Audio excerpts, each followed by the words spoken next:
ఎక్కువ వేడిలో పనిచేస్తే మొహం మీద మంగు మచ్చలు వస్తాయి అంటారు. ఇది ఎంతవరకు వాస్తవం? వేడిలో ఉంటే మంగు మచ్చలు వస్తాయా?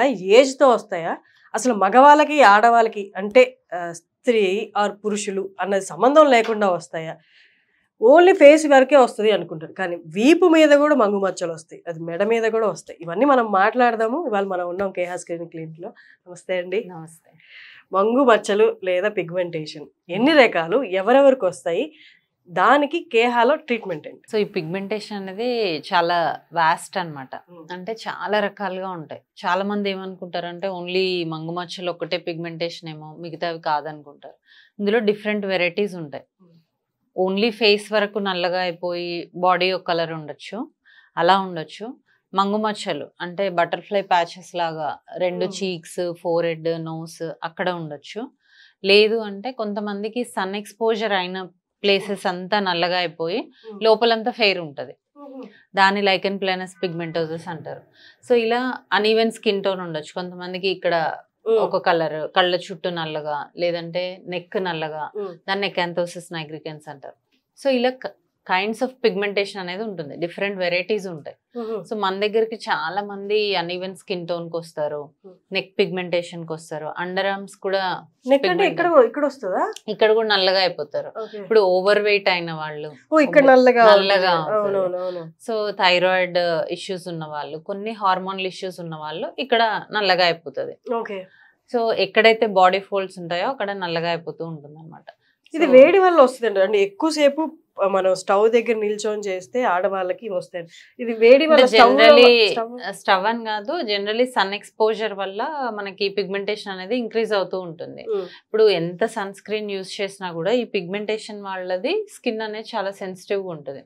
సో వాళ్ళు మళ్ళీ ఎండకి వెళ్ళడం, మీరు అన్నట్టు స్టవ్ దగ్గర వేడికి ఎక్కువసేపు పని చేయడం వల్ల ఈ పిగ్మెంటేషన్ అనేది అగ్రివేట్ అయిపోతూ ఉంటుంది. ఓకే, అంటే ఇక స్టవ్ దగ్గర ఉండకుండా ఉండే పరిస్థితి ఉండదు, రెగ్యులర్ గా ఉంటూనే చేసుకోవచ్చు. కానీ మాస్క్ పెట్టుకోవడము, సన్ స్క్రీన్ ప్రాపర్ గా అప్లై చేసుకోవడము అట్లాంటివి చేయాలి. పూర్వం కూడా ఇలా ఉండేవా? అంటే మనకి గ్యాస్ స్టవ్ ఇంట్రడ్యూస్ అవ్వక ముందు కట్టెల పొయ్యిలు ఉంటాయి కదా, వాళ్ళకు కూడా మంగు మచ్చలు వచ్చేవా? ఉండేవి. కానీ అప్పుడు ఎలా అంటే మళ్ళీ వాళ్ళకి స్ట్రెస్ ఫ్యాక్టర్స్ తగ్గినప్పుడు, హెరిడిటరీ ఫ్యాక్టర్స్ ఉంటే ఆ హెరిడిటీలో మదర్ కి వచ్చి ఆమెకు ఒక ఏజ్ తర్వాత తగ్గిపోతాయి, మళ్ళీ హార్మోన్స్ అంతా సెట్ అయిన తర్వాత అలా వచ్చి తగ్గడం అనేది ఎక్కువ చూసేవాళ్ళం. ఇప్పుడు ఏంటంటే ఎక్కువ హార్మోనల్ ఇష్యూస్, ఎక్కువ సన్ ఎక్స్పోజర్, స్ట్రెస్, ఈ ఫ్యాక్టర్స్ వల్ల కంటిన్యూస్ గా చూస్తున్నాం. ఓకే, అండ్ ఇంకొకటి వేడి హార్మోన్స్ కాకుండా హెరిడిటరీగా వచ్చేది ఉంటుంది. అంటే నేనేం వేడికి ఎక్స్పోజ్ అవ్వను, నేను ఎప్పుడు ఏసీలోనే కూర్చున్నాను, బట్ స్టిల్ నాకు మంగు మచ్చలు వచ్చాయి. ఎందువల్ల వచ్చాయి? జెనెటిక్స్ అనేవి ఖచ్చితంగా ఉంటాయి. మదర్ కున్న, ఫాదర్ కున్న, మదర్ సైడ్, ఫాదర్ సైడ్ ఎవరికన్నా, మన మేనత్తలకు కానీ మేనమామలకు కానీ ఉన్నా కూడా మనకి పిగ్మెంటేషన్ అనేది వచ్చే ఛాన్స్ ఉంటుంది.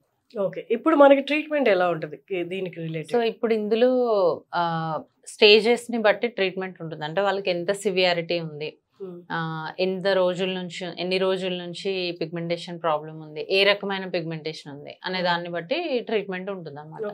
ఫస్ట్ మనం దీనికి మెయిన్ గా ఫస్ట్ స్టెప్ ఏంటి అంటే సన్ స్క్రీన్. కొన్ని పిగ్మెంటేషన్ క్రీమ్స్ కూడా ఇవ్వడం జరుగుతుంది పిగ్మెంట్ తగ్గడానికి, లైక్ కోజిక్ యాసిడ్ కానీ లాక్టిక్ యాసిడ్, ఇలాంటి క్రీమ్స్ కూడా ఇస్తాం. దీంతో రెడ్యూస్ అవ్వట్లేదు, నెక్స్ట్ కెమికల్ పీల్స్కి వెళ్తాం, దీంతో కూడా రెడ్యూస్ అవ్వట్లేదు. నెక్స్ట్ ఇంకా ది బెస్ట్ ట్రీట్మెంట్ అంటే లేజర్. క్యూ స్విచ్ టెండియాగ్ లేజర్ అని ఉంటుంది ఈ పిగ్మెంటేషన్ కి. సో ఇది ఏం చేస్తుందంటే డిఫరెంట్ లేయర్స్ ఆఫ్ స్కిన్ లో మనకి పిగ్మెంట్ ఉంటుంది కదా, దాన్ని అంతా సక్ చేస్తుంది అనమాట. సో మనకి చాలా డెప్త్ ఉన్న పిగ్మెంటేషన్ లేదు, చాలా ఎక్కువగా ఉన్న ఈ లేజర్ అనేది పర్ఫెక్ట్ గా పనిచేస్తుంది అన్నమాట. ఓకే, ఇప్పుడు ఆడవాళ్ళు అన్న తర్వాత మెనోపాజ్ అనేది కంపల్సరీ 50s లో స్టార్ట్ అవుతా. ఈ మధ్య చాలా మంది కొంచెం ఎర్లీగా కూడా లేట్ 40s లో కూడా స్టార్ట్ అవుతుంది. మెనోపాజ్ స్టార్ట్ అయినప్పుడు చాలా హెల్త్ ప్రాబ్లమ్స్, అలాగే స్కిన్ రిలేటెడ్ మేజర్ ప్రాబ్లమ్స్, అందులో మేజర్ మనం చూసేది పిగ్మెంటేషన్. అలాంటి వాళ్ళకి సొల్యూషన్ ఏంటి? సో ఇప్పుడు మెనోపాజ్ టైంలో మనకి హార్మోనల్ ఇంబ్యాలెన్సెస్ వస్తాయి. సో ఆ టైంలో మనము ఏంటి అంటే ఈ పిగ్మెంటేషన్ ఎక్కువగా చూస్తాం. సో వాళ్ళల్లో మనం ఏంటంటే సివియర్ హార్మోనల్ ఇష్యూస్ ఉంటే దానికి మనం గైనకాలజిస్ట్ కన్సల్టేషన్ కూడా తీసుకొని టాబ్లెట్స్ వాడడం జరుగుతుంది. అప్పుడు కొంచెం ఈ పిగ్మెంటేషన్ తగ్గుతుంది. అండ్ దాంతో పాటు సన్ స్క్రీన్, వాళ్ళకి స్కిన్ డల్ అయిపోతూ ఉంటుంది. అంటే మీరు చెప్పినట్టు స్టవ్ దగ్గరికి వెళ్ళినా లేదంటే ఎండలో కొంచెం వెళ్ళినా కూడా స్కిన్ చాలా సెన్సిటివ్ ఉంటుంది కాబట్టి ఎక్కువ ఎఫెక్ట్ అయిపోతుంది. సో వాళ్ళకి సన్ ఎక్స్పోజర్ అవ్వకుండా ఇది. అండ్ ఆ టైంలో బాడీ చాలా స్ట్రెస్ఫుల్ గా ఉంటుంది. కొన్ని వైటమిన్ సప్లిమెంట్స్ ఇవి తీసుకోవడం వల్ల కూడా పిగ్మెంటేషన్ ని కంట్రోల్ చేసుకోవచ్చు. ఓకే సార్, అయితే మనం ఇవాళ ఇప్పుడు ఏం ట్రీట్మెంట్ చేయబోతున్నారు? ఈ రోజు మనము అంటే ఇప్పుడు ఈ క్యూస్విచ్ ఇండియా గ్లేజర్ అనేది పిగ్మెంటేషన్ కి యూజ్ చేస్తాం. ఓన్లీ ఫర్ పిగ్మెంటేషన్ ఏనా అంటే కాదు, పిగ్మెంటేషన్ కి, స్కిన్ టోన్ చేంజ్ కి, తర్వాత అన్ఈవెన్ స్కిన్ టోన్ కి, వీటన్నిటికి కూడా ఈ లేజర్ అనేది యూజ్ చేయొచ్చు. సో ఈరోజు చూద్దాం కార్బన్ లేజర్ అనేది చూద్దాం. నాకు తెలిసి సమ్మర్ లోనే ఎక్కువ మంది వస్తారు అంటే సమ్మర్ లోనే ఇలాంటివన్నీ బయటపడుతూ ఉంటాయి అన్నమాట. అన్ఈవెన్ స్కిన్ టోన్ ఎక్కువ ఎక్స్పోజ్ అవుతూ ఉంటారు కదా సార్. నాట్ ఓన్లీ ఫేస్, ఇప్పుడు హ్యాండ్స్ కి పిగ్మెంటేషన్ ఉన్నా, ఫీట్ కి ఉన్నా కూడా ఈ లేజర్ అనేది చేయొచ్చు. సూపర్. ఓకే, మనం ప్రాసెస్ స్టార్ట్ చేద్దాం. యాక్చువల్గా ఇప్పుడు కార్బన్ లేజర్ కానీ, ఇది కార్బన్ లేజర్ మనం చేసేది, ఇది కానీ చాలా రకాల ఫేషియల్స్, హైడ్రా ఫేషియల్స్ అనేవి సెలూన్స్ లో కూడా పెట్టి చేస్తూ ఉంటారు. కానీ ఆ మెషిన్స్ కి మన దగ్గర ఉన్న మెషిన్స్ కి చాలా డిఫరెన్స్ ఉంటుంది. అండ్ ఇంకొకటి మా దగ్గరికి ఎస్పెషల్లీ సెలూన్స్ లో చేసుకున్నాం, మాకు రియాక్షన్ వచ్చింది, పిగ్మెంటేషన్ ఇంకా ఎక్కువైంది అని వచ్చేవాళ్ళు చాలా మంది ఉన్నారు. ఎందుకంటే వాళ్ళు స్టెరాయిడ్ క్రీమ్స్ వాడతారు అక్కడ, అండ్ స్కిన్ ని చాలా హార్ష్ గా హ్యాండిల్ చేస్తారు. అండ్ ఏదైతే లోకల్ మెషిన్స్ యూజ్ చేస్తారో వాటి వల్ల కూడా స్కిన్ చాలా డ్యామేజ్ అయిపోతుంటది. పిగ్మెంటేషన్ ఉన్న వాళ్ళు ఇంకా ఎక్కువ పిగ్మెంటేషన్స్, తర్వాత సివియర్ రియాక్షన్స్ అనేవి మనం చూస్తూ ఉంటాం అన్నమాట. సో అలాంటివి అవాయిడ్ చేసి ఒక క్వాలిఫైడ్ ప్రొఫెషనల్ దగ్గరికి వెళ్ళి చేసుకుంటేనే మన స్కిన్ చాలా సేఫ్ గా ఉంటది. అది కూడా కరెక్టే కదా, మన అన్నిట్లో క్వాలిటీ కావాలి, అన్నిట్లో అవగాహన పెంచుకుంటాం. మన బాడీ అండ్ స్కిన్ రిలేటెడ్ ఎక్కువ అవగాహన తెచ్చుకోవాలి. సర్టిఫైడ్ డాక్టర్స్ అనేవాళ్ళు మీకు తెలుసు, డాక్టర్స్ కి అన్ని తెలుసు కాబట్టి అక్కడికి వెళ్ళి చేయించుకోవడం బెస్ట్. అదే పార్లర్లో అనుకోండి మనకు తెలీదు, అక్కడ ఏం వాడతారో తెలియదు, మీరు అడిగినా ఎక్స్ప్లెయిన్ చేయడానికి ఎక్స్ప్లెయిన్ చేస్తారో లేదో గ్యారంటీ లేదు.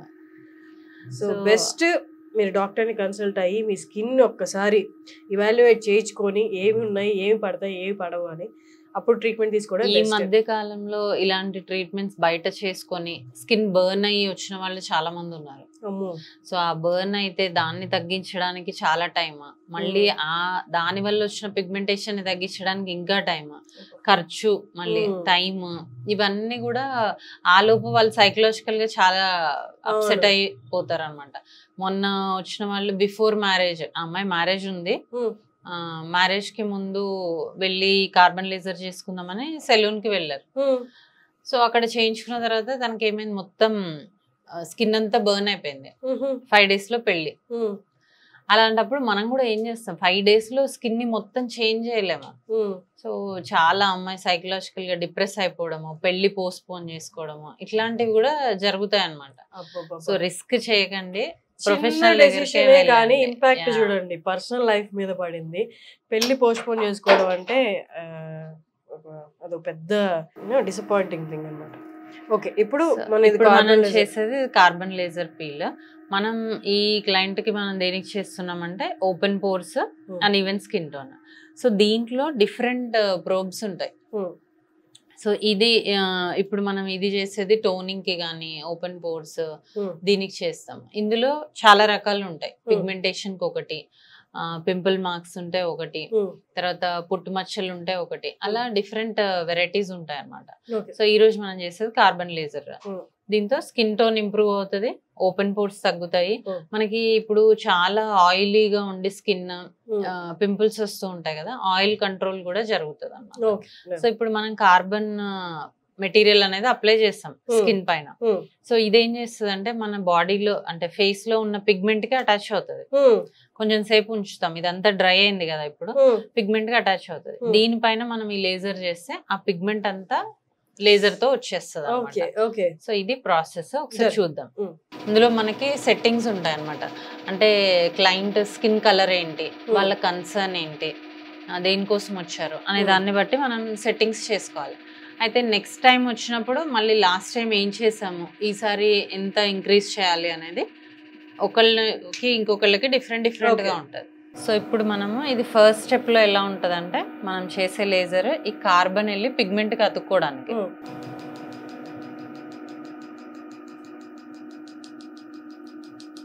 సో మనం అప్లై చేసిన కార్బన్ మెటీరియల్ ఈ క్లయింట్కి ఉన్న పిగ్మెంట్, స్కిన్ పైన ఉన్న పిగ్మెంట్కి అటాచ్ అవ్వడానికి ఈ స్టెప్ అన్నమాట.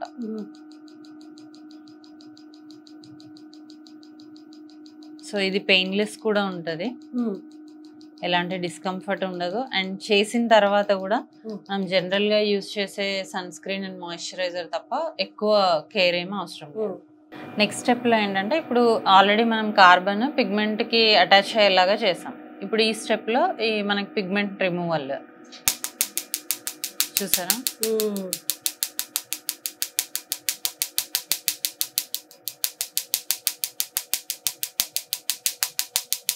సో ఇలా మనం పిగ్మెంట్ మొత్తాన్ని తీసేయాలన్నమాట.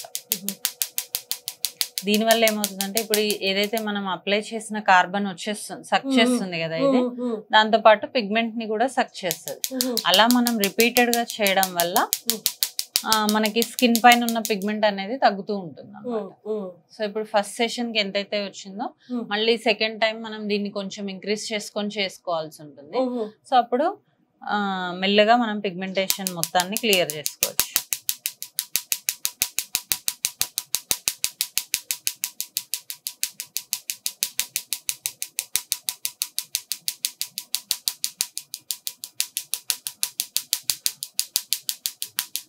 సో మనం ఇది ఒక పర్సన్ కి ఎంత యూజ్ చేయాలి, ఈ సెట్టింగ్స్ ఎన్ని సెషన్స్ చేయాలి అనేది ప్రాపర్ గా డిసైడ్ చేస్తే ఎలాంటి సైడ్ ఎఫెక్ట్స్ లేకుండా చేయొచ్చు. ఇప్పుడు అదర్ దెన్ డాక్టర్ చేస్తే అదే ప్రాబ్లం, ఎక్కువగా పెట్టి చేసేయడము, దానివల్ల స్కిన్ బర్న్ అయిపోవడము. సో ఈ రకంగా మనం మొత్తం ఓవరాల్ ఫేస్ పిగ్మెంట్ అనేది రిమూవ్ చేయొచ్చు. సో దీనివల్ల ఏమవుతుందంటే, మనకి ఒకటి పిగ్మెంటేషన్ తగ్గుతుంది, స్కిన్ టోన్ ఇంప్రూవ్ అవుతుంది, ఓపెన్ పోర్స్ ఇంప్రూవ్ అవుతాయి, స్కార్స్ ఏదైనా ఉన్నా కూడా ఇంప్రూవ్ అవుతాయి. అండ్ ఇది యాంటీ ఏజింగ్ లాగా కూడా, అంటే టైట్నింగ్ ఉంటుంది. కొంతమందిలో ఇది మనకి అకేషన్ కి ముందు చేసుకుంటే ఇమీడియట్ గ్లో ఉంటుంది. సో అట్లా చాలా ఉంటాయి దీంట్లో. పేషెంట్ కి ఏదైతే రిక్వైర్మెంట్ ఉందో అది చేస్తాం. సో చూసారు కదా ప్రాసెస్ కొత్తది కాకపోయి ఉండొచ్చు, కానీ ఎప్పుడు ఎక్కడ ఎవరి చేత చేయించుకోవాలి అన్నది మాత్రం మనకు అవగాహన ఉండాలి. ఈ ప్రాబ్లం ఉందా, పద ఇది చేసేస్తాను, ఎక్కడ పడితే అక్కడ వెళ్ళిపోయి మీరు చేసుకోవద్దు. డాక్టర్ని కన్సల్ట్ అవ్వండి. మీ స్కిన్ని టెస్ట్ చేసి అనాలిసిస్ చేసి మీకు ఎన్ని సెషన్స్ అవసరం, ఎంత ఫ్రీక్వెన్సీతో ఇలాంటి మెషినరీ యూస్ చేసి చేయాలి అన్నది ఓన్లీ డాక్టర్కే తెలుస్తుంది. సో కేహాకి మీరు వచ్చి చేయించుకోవాలి అనుకుంటే శ్రీనగర్ కాలేజ్ చుట్టుపక్కల ఉన్న వాళ్ళకి చాలా దగ్గర ప్లేస్. కింద స్క్రోల్ అవుతున్న నెంబర్ కాల్ చేసి మీరు కన్సల్టేషన్ తీసుకొని మీకు తగ్గ ట్రీట్మెంట్ మీరు చేయించుకోండి. Thank you.